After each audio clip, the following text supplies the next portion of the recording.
Video explicativo de la clasificación de los seres vivos en reinos. La clasificación más general en realidad serían los dominios, a donde se van a dividir. Dominio arquea, que es de donde salen todas las células eucariotas. Arquea, que es a donde salen las arquibacterias o extermófilas. Y procaria, que serían donde sale la actual procariota. Pero nosotros vamos a ver la clasificación en reinos. Primero vamos a empezar con qué es clasificar, ¿sí? Clasificar sería diferenciar, ordenar, agrupar, teniendo en cuenta alguna característica. Aquellos organismos, sujetos o cosas que sean similares para esa característica, los voy a agrupar, y aquellos que tienen esta característica en forma distinta, los voy a separar. A esta característica la voy a llamar criterio. Entonces, un criterio sería lo que voy a tener en cuenta para poder clasificar. Para agrupar a los seres vivos vamos a tener en cuenta las características morfológicas, que quiere decir que vamos a tener en cuenta las características internas, qué organismos están más emparentados, más allá de las características externas que pueden estar relacionadas con el ambiente en el que viven. Por ejemplo, un tiburón y un delfín, ambos son parecidos y tienen aletas porque están adaptados a la vida acuática, pero en realidad un tiburón estaría más emparentado con un pez payaso o con un caballito de mar, que son peces, y el delfín es un mamífero, o sea que estaría más emparentado con un perro, con un oso, o con un murciélago, que con un tiburón. También vimos otros conceptos como la biodiversidad, que sería la distinta variedad de todos los seres vivos, y el concepto de especie, que sería el conjunto de seres vivos que contienen características similares que pueden reproducirse y tener una descendencia fértil. Es decir, que se pueden reproducir y tener hijos y que estos hijos tengan hijos. Algunas especies están tan cerca que pueden llegar a tener hijos, pero estos van a ser estériles o infértiles. Vamos a comenzar entonces en la aplicación de los criterios para ir separando a los seres vivos.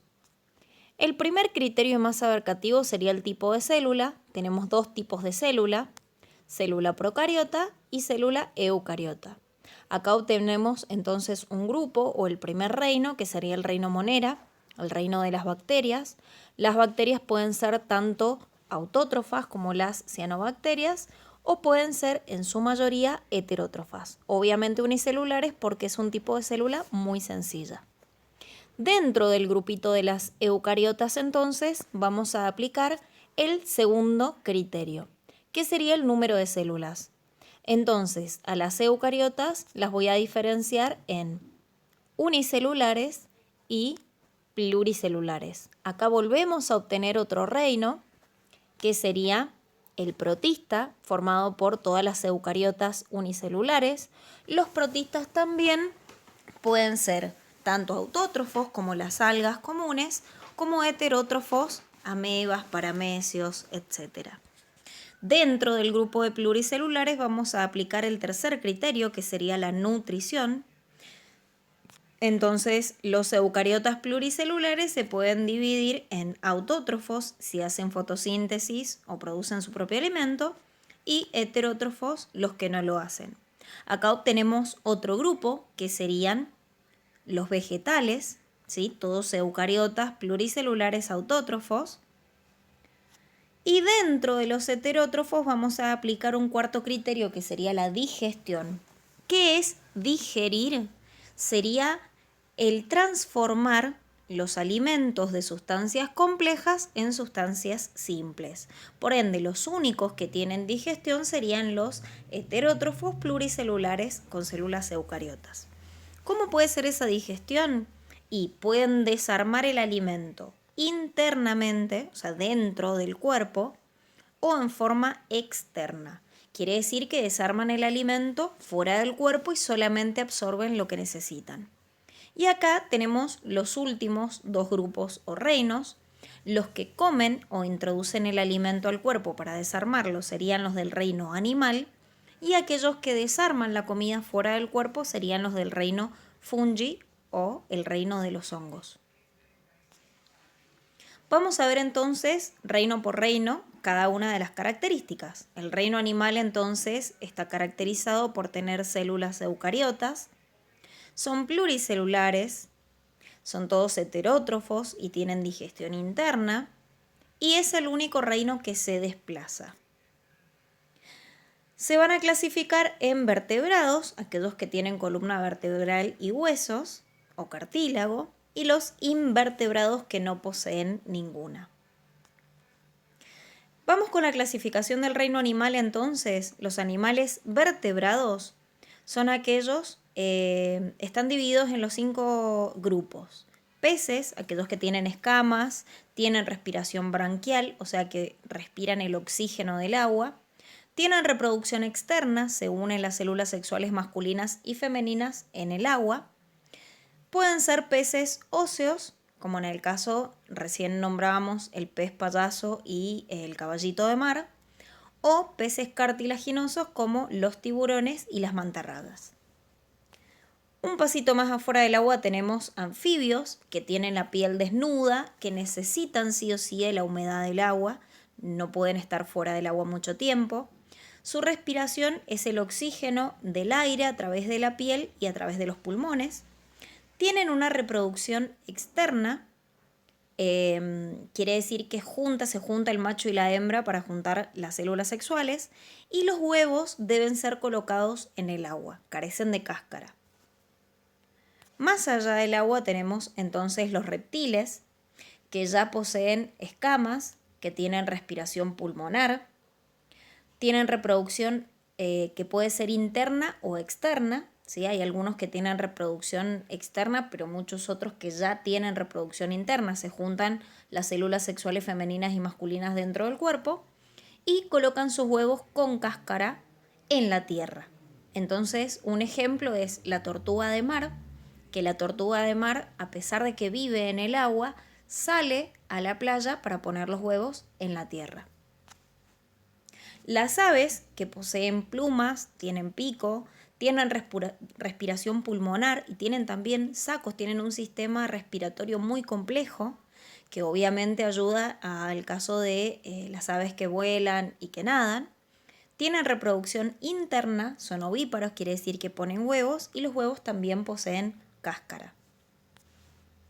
Y los mamíferos, que están caracterizados por tener glándulas mamarias, poseen pelos, también tienen respiración pulmonar, tienen reproducción interna y son vivíparos, quiere decir que paren a sus crías vivas.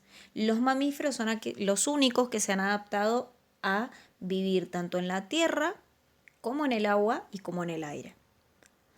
Por ejemplo, los mamíferos que están en el agua, como el delfín que nombrábamos recién, sigue teniendo respiración pulmonar. Quiere decir que debe salir a la superficie para poder respirar. Y el ejemplo del mamífero que vuela sería el murciélago. Es el único mamífero que puede volar. Entonces acá tenemos una esquemita con algunos ejemplos de los vertebrados de sangre caliente o que tienen homeostasis, quiere decir que regulan su temperatura corporal, mamíferos, aves y peces, y de sangre fría, reptiles y anfibios. Quiere decir, en vez de sangre fría, que no pueden regular su temperatura corporal. Los animales invertebrados, tenemos varios grupos. Dentro de estos están los nidarios o celenteros, que son las medusas y los corales. Los corales tienen una fase de pólipo, que son como las medusas, y después cuando van a morir van a formar los arrecifes de coral. Los poríferos, que son las esponjas de mar. Los anélidos, que son las lombrices de tierra, y las sanguijuelas, que tienen como septos, como pequeñas lineecitas en el cuerpo. Los moluscos, que son aquellos que pueden o no tener caparazón o cáscara, como las almejas, o pueden no tener, como los calamares y los pulpos. Equinodermos, que serían estrellas y erizos de mar. Los nemátodos, que son gusanos cilíndricos, que muchos de estos suelen ser parásitos. Los platelmintos, que son gusanos planos. que en estos sí la mayoría son parásitos. Los artrópodos, que artrópodo significa pata articulada. Ahí tenemos arácnidos, que tienen la característica de tener 8 patas. Los insectos, que tienen 6 patas y 4 alas.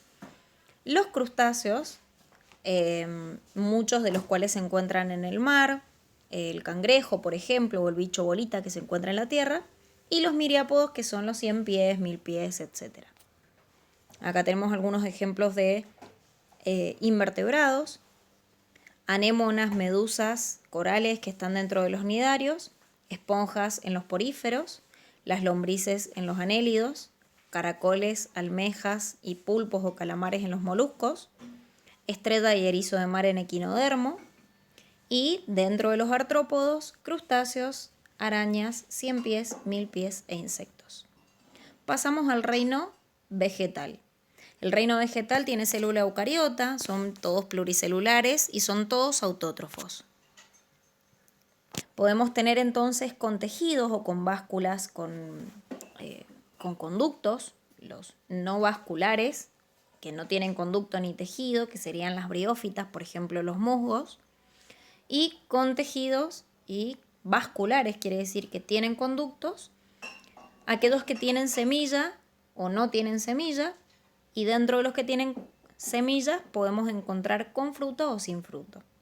Sin fruto, por ejemplo, el pino, con fruto, por ejemplo, el manzano, y sin semilla, por ejemplo, los helechos. Pasamos al reino hongo o fungi, a donde todos son con células eucariotas, que tenemos algunos unicelulares como levaduras y mohos, y el resto de los hongos son pluricelulares. Todos son heterótrofos, suelen ser muchos parásitos y son descomponedores.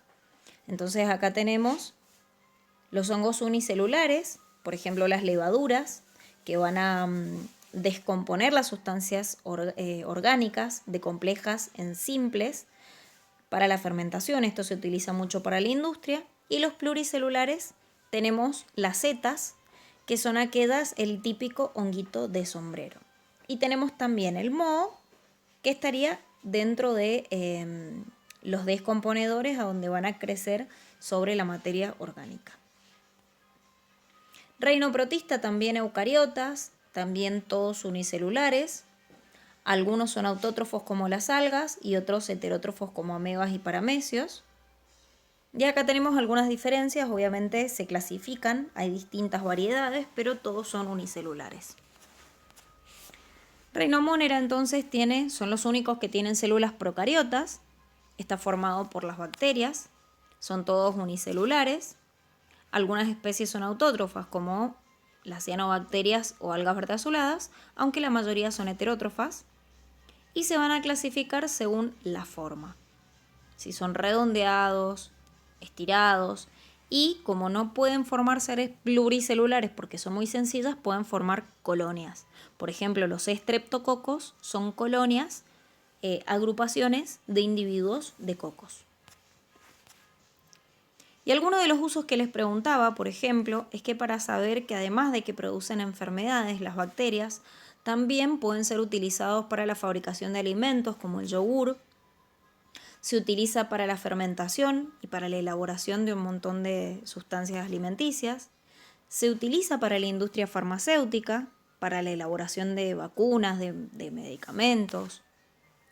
Se utilizan también para la bioremediación, la depuración de agua, degradación de residuos sólidos urbanos, para hacer compost. Tiene un papel muy importante en la descomposición para realizar el ciclo de materia, desarmar materia orgánica